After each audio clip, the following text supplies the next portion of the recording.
So, welcome to part two of our Get to Know or Do You Know Your Coach. We're now going to be joined, we are joined now by Brian. Welcome from Victoria Wanderers. Thanks for being with us today. As I told you, we're just doing a little thing to keep football alive in these boring weeks.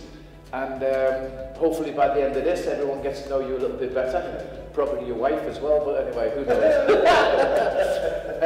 Okay, so the first question is, because we have to do it to get it out of the way really, how is COVID at the moment affected? How does it affect you as a club? Your training, your being together, not being together, individual training, or what's happening at the moment with you? It affected us in the sense that, first of all, I think we were on a positive streak.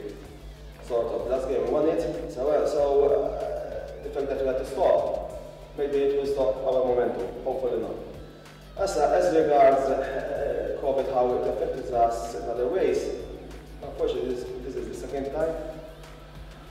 Players can't train normally, so what I'm doing is I give them every day what they can do, mainly it's physical component. Because that alone? Technically as well. Alone? Yes, alone? on a personal basis. Okay. All of them, they have to do a program, give them a program every day, they have to follow it. Hopefully, they will keep the physical level of the physical aspect of what in satisfactory levels. Okay, fantastic. Right, let's get into the interesting stuff then, Brian. After losing a game, how long would it take you to be normal again? After losing or winning, After losing, it takes me a day.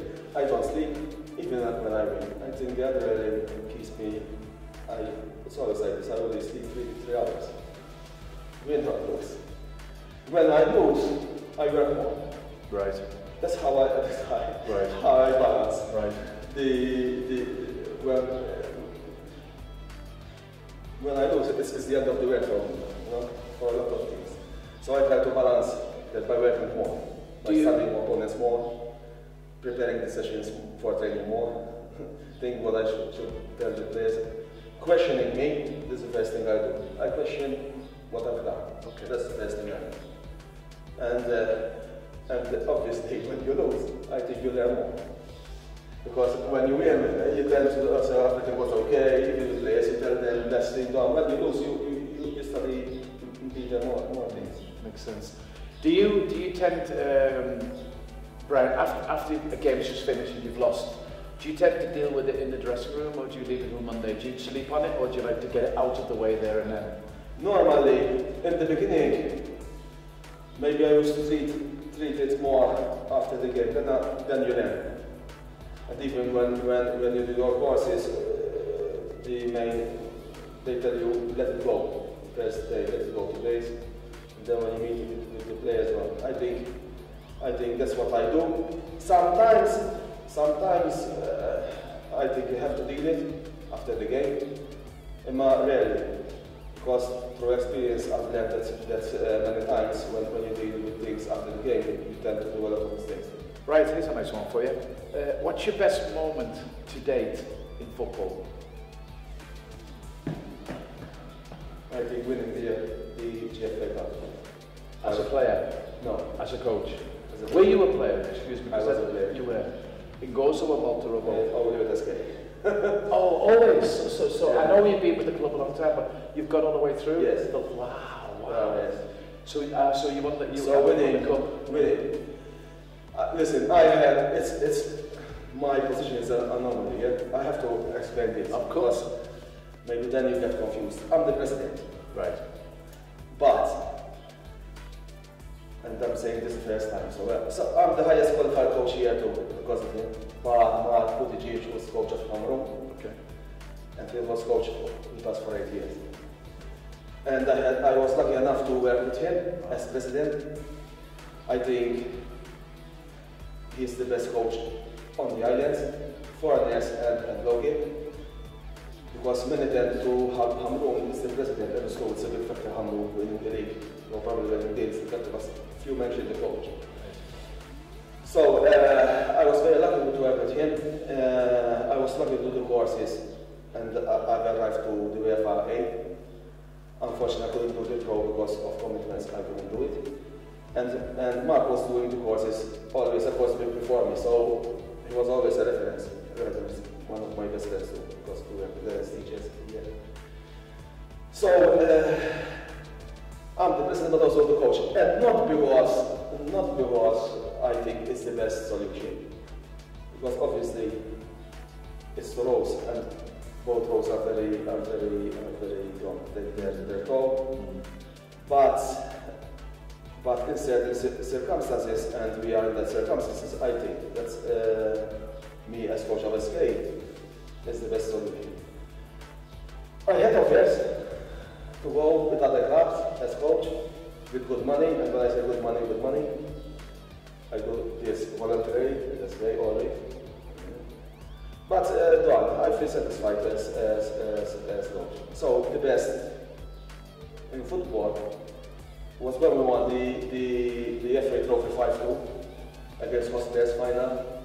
It was shown live on TV, national TV. Oh, wow. We had just been promoted from second division the year before, and we had won the Human Helsinki that year too, final with some not on penalties, but winning a final with Hostess, which are our sports in the sports group. It's really about winning the final GFA Cup, which is the second on it. Yeah, 5-2. I think that was the best. I think as well, just touching, because I'm going to come back to that in a second, it's just because of something you said as well, but being a president and a coach of a club that you have so much love for must also make that club in very safe hands, because you're never going to harm it. All that you want is the best. So I know the two different roles and difficult ones, but it's safe. It's by a guy who loves his club. That's the idea, because if you look at our team, bar the two foreigners and the player from Monchar, the other players are all from Victoria, and bar another one who joined us 2 years ago, they are all from our club. So even for example, like Aji and Bihir, and they've been here, they're Nigerian, but they've been here when they were 14 and 15 years old, so basically with us 16 years. So it's a family environment, and that's why I told you, I think in this circumstances, the best way for me is to stay as coach, because we have a lot of young ones coming up. Your job's not finished, that's for sure. Yes. Brian, if you, so now I'm going to flip back again, because another question just came to my mind whilst you were actually answering the last one. So your best moment, you think, was winning the cup as a player, right? No. Were you the coach, or were you No, I was the president. Mark was the coach. So you're the president? Yes. Have you won anything as a coach with Victoria? No, because I always come in when things are going, I go in again. Because when we face the relegation, no, I come in and you get the tough part. But we came second place when I was coach, right? With SK. Really was one by Jorginho. But the reason I ask you that, because I was going to ask you, like, would the feeling be if you won the cup twice, once, because I thought it was as a player, so I was going to say, if you won it as a player and won it as a coach, which one would give you the most satisfaction? And I presume a coach, really, because you put so much more into it, don't you? Yes, I think. As a player or an individual, yes. But as a coach, you've got the whole yes, team. Yes, I think it's a bigger satisfaction seeing players that you faced more from when they were kids. Yeah. I think that's the biggest satisfaction. Fantastic. And another great moment, which comes very near, if not on the same level, was when we reached the semi-final of the FA Trophy Malta. That's something no. What year was that? In 2017. Wow, it's not that long ago, really. No, that's the semi-final is the highest FA, because the team reached there by 2 rounds, yeah, because no Brazilian team reached neither the quarterfinals. So and on that we won against 5 games, 2 from Premier. From Premier 1. So that was another big achievement. But still, I think the final maybe it's a bit. Well, because you pick something up, don't you? You win that one. You actually get something. I mean, even though it's a great achievement, of course it is, to get to the semis of that cup, it's still you walk away with actually nothing except we did well. Yes. But you don't have anything to go with. All right, we're going to move on. A football hero from the past or the present? Roy Keane. Roy Keane? Yes. I think you're a Liverpool supporter, right? No, United. You are United. Oh, of course, yeah. Roy Keane. Or players like Roy Keane. That's right. what I did. Were you a midfielder as a player? No, I was a defender. You were a defender, okay. Yeah. So Roy Keane, makes sense. Yeah, quite a player. How many languages do you speak, Brian? I speak well, obviously Maltese, English and Italian. And it's just three. Then I understand Arabic, because we had to learn Arabic when I was at school. I had to learn Arabic up to 4 5, so I had 5 years of Arabic lessons. Do you think you could, like, if you heard someone speak it, would you be able to, or is it gone now, or do you think you'd get some of it?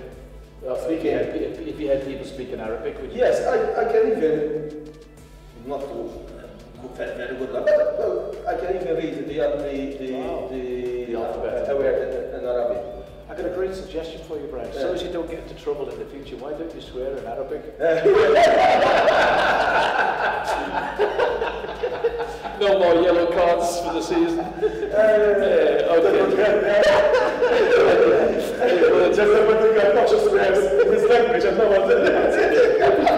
get away with it, whatever you say. Okay.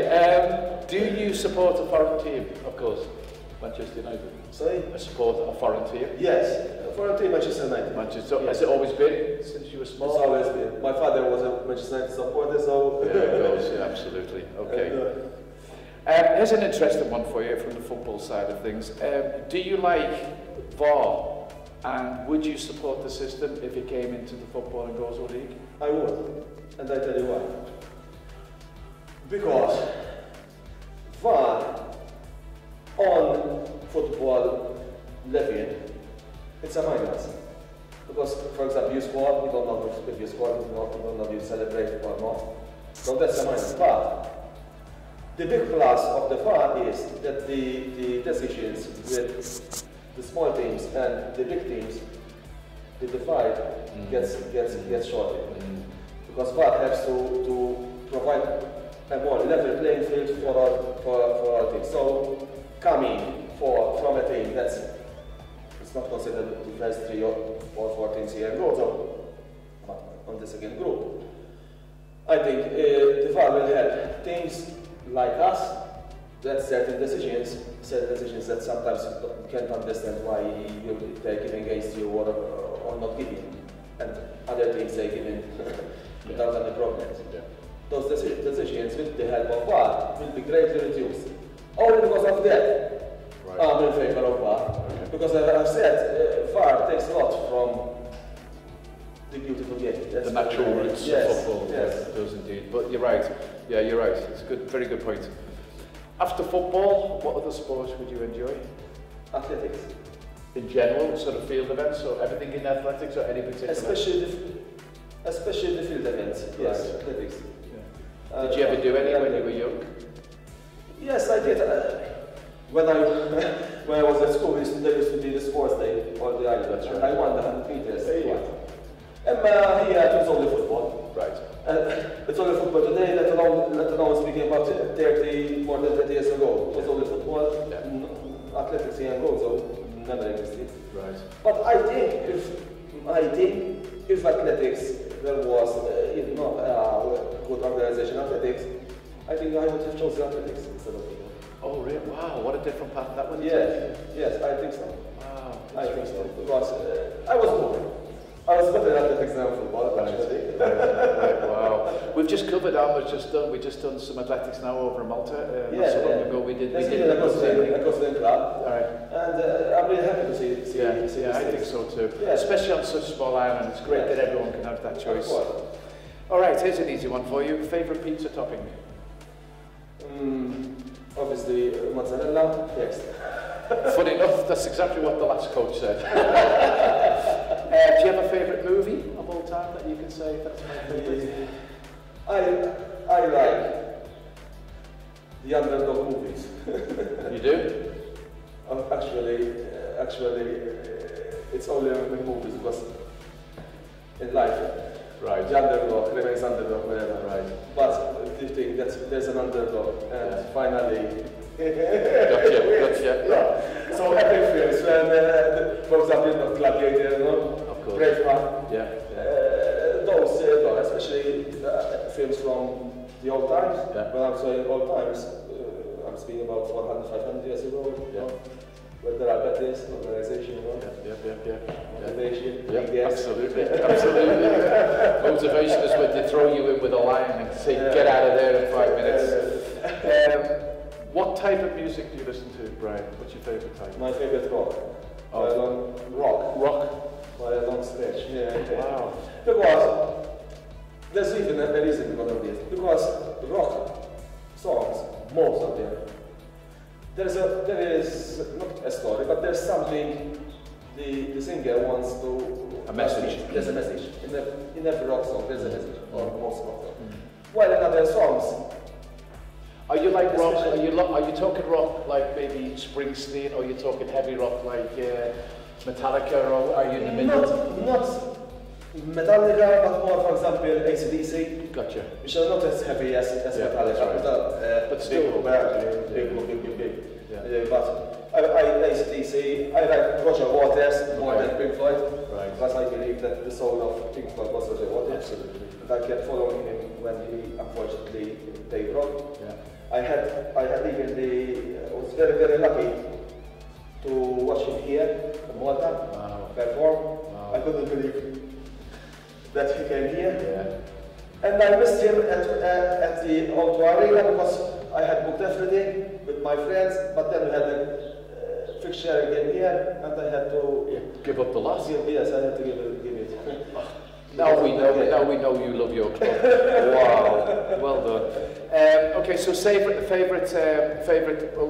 favorite singer band then, because you just told me already. So you answered it within that question. So we got you. What's your favorite holiday destination, Brian? If you could choose. Where I went on, where I wish to go. Both. I went because I have my sister who works around the world. I went to Mauritius, not last year. We had all the family. Wow. It's beautiful. It's beautiful, and it reminds me also of my childhood. Everything relaxed. There's no stress. It reminds me a lot. It was the first time I went abroad, and I told my wife, listen, if I had to stay here, because when I go abroad after a week and a half, I feel like I'm getting really I miss a lot of things here. But that was the only time. I told her, if I could stay, I would stay. Wow. It's beautiful there. Yeah. Beautiful. And where I would like to go, I would like to go in the Dolomites in Italy. Another cool choice. Yes, not cities. I don't know. My wife, she will have big arguments with her because obviously she would want to go in Oxford Street and in big cities.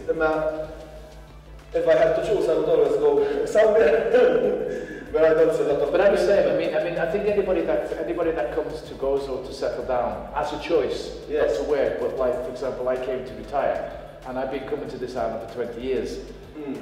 And it's for that reasons. Some people love Barcelona, they love all these big cities, and it drives me crazy. I mean, I lived in Oslo for 30 years now. Oslo compared to big cities is small in Scandinavia, but it was still too big for me. I still couldn't live in the city. I had to be outside of the city. So I think it's a personal choice, right? Those who come here, I feel because they like the life here. For example, I stay here because I like it. Absolutely. I have three a brother and two sisters. All three left Gozo. Wow. Because it was their choice. Of course. I would never leave Gozo. Because I like the life how it is. Some of the older people through different ways, or that I've met over the years since being here, because of course there was a lot went, Brian, Australia, America, England, a lot of people left, and most of them seemed to get, as they got a little bit older in their life, most of them always returned to Gozo to and those who don't return is because they have children who suffer there. Absolutely. Most of them. Yeah. Not everyone. It's a very special island.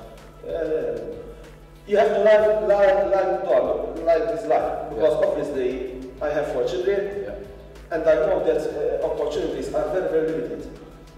I will not be in their way if they decide, I'll be very sad for me, but I will not stand in their way if they decide to leave, go to further their education or their future, I like the life here, I would like it.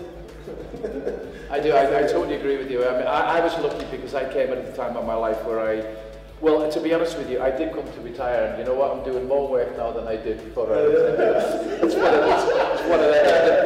It's not retirement. If you could change any one rule in football, what would it be and why? I would eradicate, with all means, simulations for fun. I can't stand it. I can't stand it. And at first, I think UEFA was trying to stamp their feet on this with yellow cards, but lately these last 2 years, I've seen a lot of diving and on, and no yellow cards or much fewer. I think there's more simulation now than I've ever seen, to be honest with you. And these games now, the games, there's cards all the time. That one and the penalty rule, which is, for example, a player is sliding in another player, fair tackle. How can he put his hands at the back? And the ball hits his hand because he's sliding. It's chaos. And it's penalty. It's chaos. It's chaos. I mean, there's no other way, Brian. I totally agree. And I think most lovers of football, most supporters of football would agree to the same thing. And we see it every single week, the people who follow Premier League. For example, I mean, these players are getting criticised because their hands by their side. It spoils the game. You see a defender trying to block a ball, puts his hand in, but that's unnatural. And they're afraid to tackle now. It's unnatural. It's very unnatural. That's and diving. I would, if I was the head of referees, I would want every situation, give me a yellow card. The second one, totally agree. I totally agree. And both points, actually, I think they're two very good points. Okay, if you could work as an assistant coach under any current manager in the Premier League at the moment, who would it be and why? England. In the Premier League and why? England. In the Premier League, yeah. Oh, you mean England? Yeah. No, it doesn't matter. I mean, if you had a favourite who's in Germany. Mourinho. Okay. Great character. So it actually says and why? Why would you pick him? He's a great character. Yes, character or character. No, even if many don't like him, I like him a lot. Because he stands his ground. He believes in himself. He's a very good coach. It's sometimes many people forget what they have done, but I like strong characters. It's very interesting because it was only just a few days ago I was doing some research and you're not going to believe this, or maybe you will actually. Do you know that the press, the UK press, rate him as the best coach to interview? And apparently he's the most open to do interviews. He never refuses, no matter whether he's at a loss or a win. And they say that he's the most fun and the most honest. They never know what's coming next, I think. But some media love to see him lose. Of course. They love it. Yeah, they try in every way to put him down. Yeah, that's right. But do you think he put himself there though? Because I'm the chosen one. So, you know. But sometimes it's effective to put pressure on him from the media and let his players alone. So they concentrate on him, and leave Ferguson used to do that. A lot. Yeah. Yes.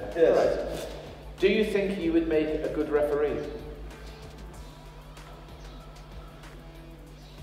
I don't know.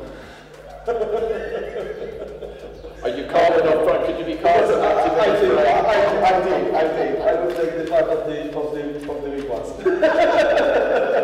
and the referee who takes the part of the weak ones is not popular. Okay, we'll leave that one, I think. This is an interesting one. We have to think about this one. If you were offered a job as a coach, well, in a way you've already answered me because you love Gozo, but if you were offered a job as a coach outside of Gozo, now, I mean, obviously Malta's in there. We have to include it because it's outside of Gozo. Would you consider it? And I include now maybe Spain or Italy, or if you came up, would you consider it, or are you happy where you are? I would consider it. It's Of course I would. It's a big step. You have to have the right people around you. Many people don't understand how good football is. Yeah. How there are billions in it. Yeah. It's to be a coach at that level. You have to be. There you will have minimum 40 people in the coaching staff. Yeah. Yeah, absolutely. Some people don't realize it. Liverpool even have a coach for throw-ins. Of Can you course. believe that? Oh, wow. Just to throw in They a don't goal. realize how It's good football is. unbelievable. How good football. They're having a beer or a coffee, watching a game, and then saying, "Oh, that coach is stupid," or this much. But all I believe, for example, Premier League or Serie A, all coaches are great coaches. Those who coach at that level, they are all great coaches. Absolutely. As some maybe not lucky, because I don't believe in luck, but they had a better, they got the right team in the right time, and then they had success. Of course. But then a bigger club, and then a bigger club, but those are all great coaches. Yeah. Great coaches. It's a good observation, actually. It's very interesting because I do agree with you as well on that. Last question, Brian, before we do the fun part. Do you think it would be a good idea in Gozo to have no second division and have 14 teams in the first division? No, because I think, first of all, here there's a big miracle. Not small one, a big one. To have 14 clubs here in compete. And this league is on a higher level than what you would suppose to find in an island of 28, 30,000 people. One of the factors is that there is relegation.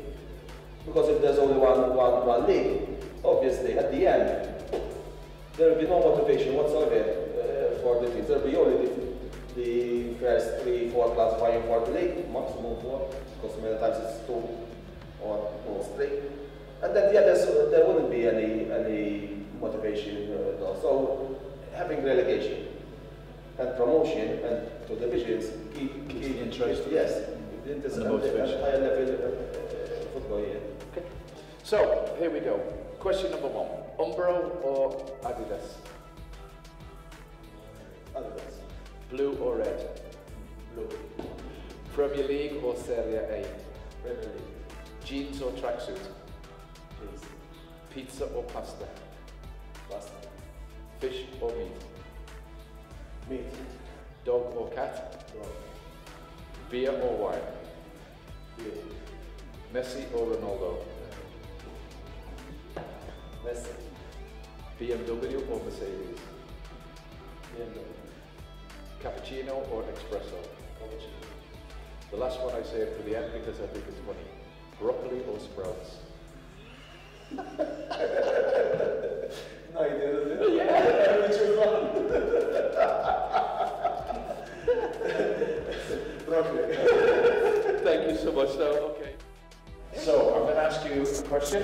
Give me one or two answers. Okay? Here we go. Answer number 1. I asked them which would you prefer from this, Umbro or Adidas? Adidas. Blue or red? Blue. Premier League or Serie A? Premier League. Good. Jeans or tracksuit? Tracksuits. No. Pizza or pasta? Pasta. Yes. Fish or meat? Meat. Yes. Dog or cat? Dog. Beer or wine? Beer. You're not married to him by the church. I've been already getting through these, so good. He brought me to the Highland, so I've been with him. Oh, there we Nearly 17 years. Number 9 then. Messi or Ronaldo? Ronaldo. No. BMW or Mercedes? Mercedes. Cappuccino or espresso? Cappuccino. The last one. You ready for this one? Broccoli or sprouts? Broccoli. Yes. Well done, guys. I got 9. 10 out of 12.